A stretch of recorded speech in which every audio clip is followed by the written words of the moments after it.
이번 영상에서는 아마존 KDP 가입 및 연결에 대해서 알아보도록 하겠습니다. 네이버 검색창에 아마존 KDP라고 검색을 하셔서 들어가셔도 되고요. 혹은 제가 유튜브 더보기란에 남겨놓은 링크를 클릭해서 접속을 하셔도 됩니다. 아마존 KDP에 접속을 하면은 KDP 가입하기라는 버튼이 있습니다. 여기를 클릭해서 들어가 주시면 됩니다. 그럼 이렇게 계정 만들기라는 게 나옵니다. 사용자의 이름, 이메일, 암호, 그리고 비밀번호 재입력을 눌러주시고 입력해 주시고 KDP 계정 만들기를 클릭해 줍니다. 가입한 메일로 OTP 6자리가 올 것입니다. 그것을 여기에 입력해 주시고 Create Your Amazon Account를 클릭해 줍니다. 이 동의하다 클릭해서 넘어가 주시면 되고요. 계약서 한번 읽어보시고 동의하다 클릭해서 넘어가 주시면 됩니다. 이 페이지 같은 경우에는 영어로 되어 있을 겁니다. 그래서 한글로 보시는 게 편하신 분들은 마우스 오른쪽 버튼을 클릭하셔서 한글로 번역하기를 눌러서 번역해서 보시면 됩니다. 여기 보시면은 계정 정보가 불완전하다고 책을 출판하려면 이 작업을 완료해야 된다고 합니다. 지금 업데이트 이것을 클릭해 줍니다. 핸드폰 번호를 입력하라고 나옵니다. 핸드폰 번호를 입력하고 Send OTP 버튼을 클릭해 줍니다. 핸드폰으로 온 OTP 번호를 입력해주고 Continue를 눌러줍니다. 어느 국가 지역에 거주하십니까? 사업 유형에 대해서 작성하라고 하는데요.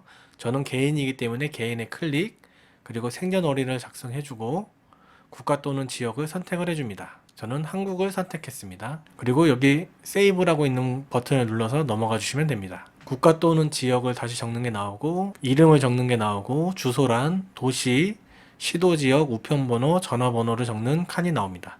여기를 모두 작성을 해주시면 됩니다. 그리고 여기 세이브 버튼을 클릭해 주시면 됩니다. 대금 지급받기.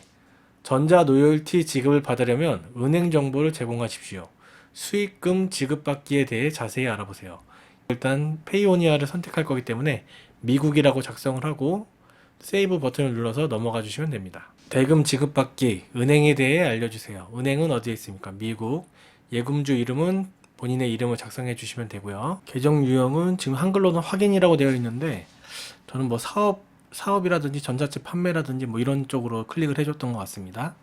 그리고 계좌번호 같은 경우에는 지난 영상에서 만들어놨던 페이오니아의 이 계좌번호에서 이 버튼을 클릭하면 바로 복사가 됩니다. 그걸 복사를 해서 계좌번호 이 칸에 붙여넣기를 해주시면 됩니다. 계좌번호 재입력에도 한 번 더 붙여넣기 해주시고요. 그다음에 라우팅 번호 같은 경우에는 여기 페이오니아 계좌 세부 정보에서 여기 라우팅 ABA이라는 것이 있습니다. 여기서 요 버튼을 클릭해서 다시 복사를 해주시고 라우팅 번호에다가 붙여넣기 해주시면 됩니다. 예금지 이름 같은 경우에도 페이오니아의 같은 이름으로 작성을 해주시기 바랍니다. 그리고 다 작성이 된 뒤에는 여기 더하다 세이브를 클릭해서 넘어가 주시면 됩니다. 그러면 대금 지급받기, 전자 로열티 지급을 받으려면 은행 정보를 제공하십시오. 수익금 지급받기에 대해 자세히 알아보세요. 모든 아마존 마켓플레이스에서 판매 대금을 받도록 설정되었습니다.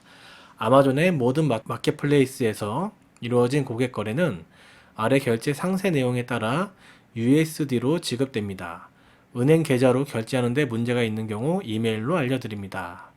라면서 인증이 된 것을 볼 수 있습니다. 밑으로 내리셔서 전체 세금 정보를 클릭해 줍니다. 세금 분류는 무엇입니까? 저는 개인이기 때문에 개인이라고 클릭을 했고요. 개인에는 소유자가 개인인 단독 경영주 또는 1인 LLC가 포함된다고 합니다. 미국 시민권자, 미국 영주권자 또는 기타 미국 거주 외국인입니까? 저는 아니요를 선택했고요. 중개대리인 역할을 하고 있습니까? 아니면 다른 사람을 대신하여 지불을 받는 다른 사람 또는 플로우 스루 엔터티 역할을 하고 있습니까? 여기도 아니요라고 클릭을 했습니다. 이 성명에 본인의 이름을 다시 작성해 주시면 되고요. 밑으로 내려서 나라와 주소, 도시, 시도, 우편번호를 한 번 더 확인해 주시고 영구 주소와 동일하면은 영구 주소와 동일이라고 클릭을 해주시면 됩니다. 납세자 식별번호 T의 경우에는 저는 사업자 등록증 번호, 통신사업자 등록을 낸 게 있어서 그것을 넣어 주었습니다. 그리고 계속하다를 클릭했습니다. 그 다음에 나온 것은 세금 거주국가, 조세 조약 혜택 청구가 나오는데요. 저 같은 경우는 한국이기 때문에 한국이라고 선택을 하고 확인하다를 클릭했습니다. 여기 서명 전체 이름에 서명을 하고 양식 제출을 하면 완료입니다.